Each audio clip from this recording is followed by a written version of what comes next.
Hey guys, it's Katie and I'm here today to do the Booktube Anniversary Tag. I figured today is my anniversary from joining Booktube a couple of years ago, and what better tag to do than the anniversary tag, so let's just jump right on in. Number 1, what anniversary are you celebrating? This is my second anniversary on Booktube. Number 2, what genre or genres does your channel primarily focus on? I mostly am known for fantasy. I also dabble in historical fiction and classics, or the classical canon, I guess you can call it. And a few other things, but those are the main 3 genres that I talk about on my channel. Number 3, what are you most proud of on your channel in the last year? I'm really proud of all of the ROTE videos I made, and also the fact that I finally created my own book tag for the first time. That was really a big accomplishment for me. So I mean, all the ROTE videos I did during ROTE week, where I talked about, the overview of the series, and then I talked about, the reading order that you should read and like my overall journey. And then my long-ass spoiler-filled video that was just such a joy for me to film. I loved doing that whole thing. That was just so much fun. And then my tag video that I did, which is the memory book tag, and I'll link that up above for you guys in case you're interested in checking it out. But I spent months planning that video, actually longer than months. I kind of toyed with it since, I think, about a couple months into Booktube, but I didn't film it until last fall sometime, and I'm really satisfied with how it turned out. But I've really enjoyed watching the few videos of it that I've seen going around and whatnot, and it's just I don't know. I really loved making it, and it seems like people are kind of enjoying it, maybe. I don't know. But yeah, those 2 things are definitely some of the things that I'm most proud of. Number 4, do you receive ARCs to review? I do not receive ARCs. I don't even know how to go about requesting ARCs in the first place. Plus, I don't read physical books, and I don't know if there's such a thing as like getting an ARC for like Kindle or whatever, so I've just never really bothered to look into it. And I don't know, just something about the whole ARC thing rubs me the wrong way. I think it's just because it's not the final product, and I might not be reading the finalized version of the book in the first place. And so that's just, I don't know, I think that just, I'd want to read just the final copy and be, satisfied with what the actual book is going to be, rather than something that's, pre-publication that I've received. But I don't know. I've just, as I said, I've never looked into it, but I love seeing other people get excited about it, and just seeing them, if you know what I mean. It's fun to see, but I don't know if I'd ever want one myself. Number 5, what types of videos do you most like to do on your channel? I mean, I'm pretty well known for doing tags on my channel, so I mean, I really like doing tags. They're just simple, they're fun, and you can just do so much with them. They're so versatile, and there are just so many different types of tags out there. And I mean, while they all have similar questions in a lot of ways, I don't know, you can just do so much and make them your own, and I think that's just why I like them so much. But another type of video I really like to do, and doing more of them lately, are discussion videos. I'm a pretty chatty person by nature, and just filming a longer video about a specific topic is just so fun and interesting to me, because I just love delving into something a little bit deeper rather than just talking about them superficially, like nonchalantly in in passing in another random video or something. Just picking a topic and talking about it in depth is just absolutely fascinating to me, and I really enjoy it. So those are probably the top 2 types of videos that I really like to film. Number 6, what types of videos do you like to watch on other people's channels? Okay, so I live and breathe for book unhauls. I love unhauls. No matter whose channel it's on, if an unhaul pops up somewhere on my feed, there is a 98% chance that I will watch it, because I don't know why, but I just love how cathartic unhauling things are. It's just, I don't know. I love doing it myself. I just see unhauling as kind of like a form of cleaning in a lot of ways, and just that kind of a thing I really like, because, you know, I like to clean and reorganize things. If you don't know that about me, what have you been doing with your life? Because I talk about how often I clean my Goodreads page on, like, I swear, a monthly basis at this point, sometimes even more. But you know what you're gonna do. But another type of video I really enjoy are bookshelf tours, bookshelf reorganizations. That falls into the category of, like, both being super soothing, but also just being absolutely fascinated by watching what people do with their bookshelves and how they like to organize them, and how it just turns out looking like gorgeous artwork by the time they're finished. So I really like those. And last, I also really love vlogs. Vlogs are just so fun and so interesting to me, whether it's a reading vlog on vacation or just a random reading vlog that people do week to week.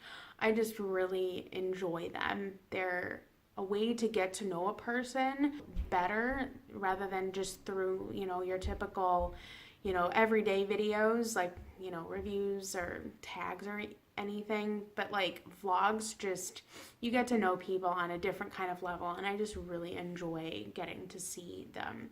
So just to recap, book unhauls, bookshelf tours, bookshelf reorganizations, and vlogs are probably the videos that I watch the most. Number 7, was there anything you tried on your channel last year that didn't work? So you guys kind of know this already, but I did TBRs pretty much all of last year. I just did everything pretty much by rote. And I came to the conclusion that just TBRs were not for me. They just felt too confining. I'm very much a mood reader, and I just felt like I couldn't be my mood reader self when I was constricting myself with a TBR.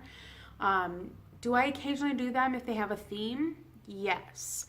But I just decided to get rid of the overall TBR scene from my channel, except for this year. I did do a year-long TBR. I'm not sure I'm going to continue with that in the future, but because of school, I just needed to pick specific books and whatever. By the time this video is up, I'll be in the midst of studying for the bar, so I mean, that'll be wild.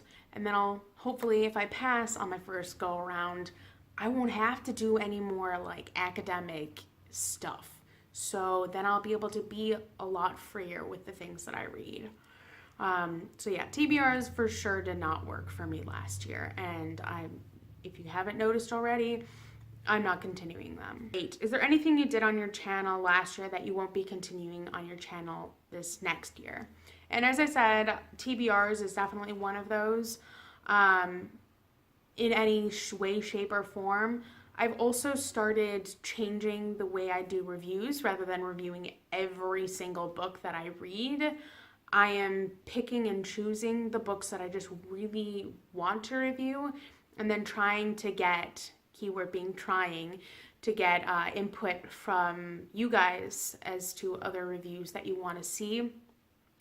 But I don't know if that's going well, so I might stop doing that, because I haven't been getting a lot of feedback, or really any. So I might just stop doing that overall. I don't know if there are others that I'm not going to continue doing, but for sure TBRs, and probably just the way I do reviews and things. This is meant to be an experimental year, so there might be other things that are changing. Oh, also, I'm considering not doing the wrap-up style that I've kind of gotten myself into this year. I'm not sure it's 100% working for me. Like, I like it a little bit more than what I did last year with the monthly, but then I kind of also missed the monthly. But I think I might go to more of a seasonal wrap-up rather than, monthly or like after every like 5 books or whatever.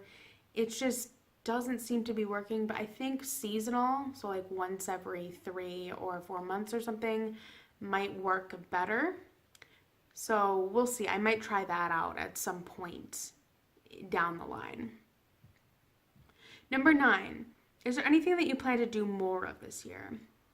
My hope is that once I'm finished with all of the things that I need to do this year, that I'll do more vlogging, because I just feel like I have a lot of really interesting ideas for vlogs. I mean, not that I read a lot, because I usually only finish 1 book a week depending on its length. Sometimes it takes me a month to finish a book. I mean, it really depends.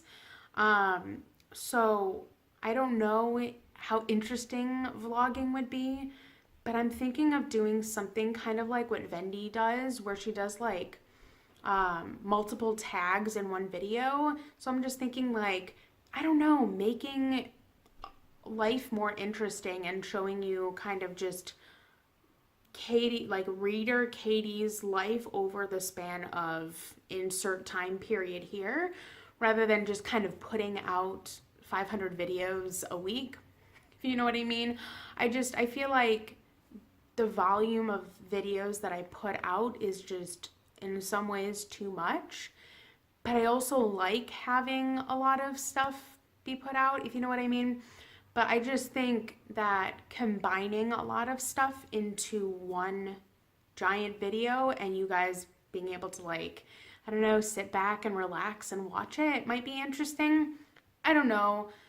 I've just got a lot of like random ideas kind of floating around in my head, and I'd be interested to hear if that would be something you're interested in, or if you just aren't interested. I don't know. I just want to hear your thoughts on some of the things that I'm suggesting. But yeah, that's one of the things I was considering. So it's like, as I said, reading vlog, so it's like tracking my reading, but like also maybe inserting tags and potentially like reviews or something, like all in one video, and then just having that come out at like the end of the month or something. I don't know. It's an idea I've got, but whether I'll actually do it or not is a different story. We'll see. Number 10, is there anything new you plan to add to your channel next year? Hopefully next year I'm able to participate in more readathons, but I don't know, because it'll be my first year working, and I know that that's going to be a bit of a transition, so that might not happen, but we'll see. But as I also mentioned earlier, I'd like to do more vlogging, because I just feel like that would be a better use of my time, instead of like editing 5 videos or whatever in a week and then scheduling them and everything. It's just a little bit too much. And so I might just do it differently. And as I said, vlogs, but then also, as I said, hopefully more readathons. I don't know. I'm only going to plan on doing month-long readathons though. Week ones are way too short and I can't get anything done, especially since I'm going to be working full-time. Not gonna happen. So it's either going to be a month-long readathon or nothing. But I definitely want to do, as I said, more vlogging and potentially more readathons, and continue doing more discussion videos. I might up them from what I've been doing, but at the same time, I need to be in a certain mindset in order to film discussion videos, so we'll see. We'll see how that goes. Number 11, what are some of the challenges you face on your channel? I said kind of earlier, just the life changes that I'm going to be going through is definitely going to change my overall schedule, whether it's filming and editing, but also probably the frequency with which I upload. So just, I don't know, continuing to put out content while also continuing to grow or sustain a following, if you know what I mean. I'm less concerned about my subscriber count in a lot of ways because I found a really great group of people that I really, really enjoy talking to and, getting to interact with a lot. But that doesn't mean I don't want to grow. I'd still like to meet new people and expand that circle if I can. But with the life changes that I'm going to be going through, it is going to be probably a little bit more difficult. So just kind of trying to figure out a new balance and a new schedule for everything that I'm going to be going through in the next year or so. What is the equipment that you use to film your videos? Really, I just film on my phone and I have a tiny phone tripod. That's about it. I don't have a fancy camera. I mean, I have a fancy camera that I can take pictures on, but I've never tried to make videos on it because it would be a pain in the ass, especially since they only record, I think, up to 10 minutes of footage. It might be something I try in the future, but my phone has really been working, or at least in some ways my phone has been working because I have limited space, severely limited space on my phone for footage. And so that makes it really irritating sometimes because it doesn't always back up to my backup system so then I can download it because I just don't want to plug it into my computer because I'm trying not to put up too much space on my computer, but then I have too much space taken up anyway. That's too much information. Basically, all you need to know is I film on my phone, which is a Samsung Galaxy S7 Edge. It's fine. It's an okay quality. It's not my favorite thing to film on, but it's also the most practical thing to film on. And then I got my baby tripod over Christmas and I love it. It's definitely made it a lot easier to film with the tripod because before I'd just have a stack of books or I'd use my case, which is a fold back, and then balance it up against something. And that was just not working right. So definitely everything has changed and become a lot better with my baby tripod. But yeah, don't really have much fancy equipment like a lot of booktubers probably do. Number 13. What is your one best piece of advice you can give to another booktuber? The biggest piece of advice I can give to another booktuber is just do what you love. You're here for fun. You're here to talk about books, and we're all here for a common purpose. Making friends is actually kind of easy because we're all here. We're a really supportive and a really, really welcoming community. A lot of people want you to succeed and want to be your friend. But that doesn't mean you're going to be friends with everybody. But the thing about it is, as I said, it's just a really lovely place. So just do you and don't give up. Don't let the subscriber count or the view count on your videos dissuade you from making things, because I can say as a really small booktuber who does not have a lot of view counts and is not as huge as some other booktubers out there, it's still a fun experience. It's still enjoyable. I mean, it's just a really great experience. Remember, it's a hobby and it's fun, and don't worry about all of the other little stuff that comes along with this. Number 14, what is the best part of having a booktube channel? I mean, honestly, and I'm pretty sure everyone out there says this, but the community is just such a lovely place. As I said, we're all so welcoming and also supportive that it's just such a nice place to be in. It's generally a pretty positive experience. But some other things that are really great about it is just the inclusivity that a lot of people do. There are people out there who do collab videos with, they come up with an idea and then they get a bunch of booktubers together and then they'll create a fun kind of montage of all of the little clips you put together and whatnot. And that's just a great way to find people, and also just doing readathons or book clubs. There's just so many sub-genres and sub-communities within the community itself, whether it's genres or, friend groups. It's just a really cool place to be. And it helps with a lot of other things too. Really positive experience that I've had with Booktube is the fact that I'm able to feel more confident in the way that I explain things, not only, to a camera, but also in real life situations too. And it's just so nice. And then just, I don't know, there's just so much great about having a booktube channel. And those are all of the questions. That's about all I've got for you guys today. I'm not going to tag anybody because I don't know who has a booktube anniversary when and whatnot, but if you see this and you have an anniversary coming up at some point or another, definitely feel free to do this tag. But that's about all I've got. You guys know the drill, and as always, both my social media links are down below in the description. Twitter, which is @ASeaofTomes, which is the same as my handle here, so feel free to come over there and talk with me, although you might not hear from me until sometime in August at the earliest. And then I also have a Goodreads page, which is also linked down below, and you guys can come over there and see what I've been reading and how I've been feeling about things and my overall progress of the things. But as I said, you probably won't see me very active over there until sometime in August at the earliest. But other than that, I'll catch you later with another video soon. Bye!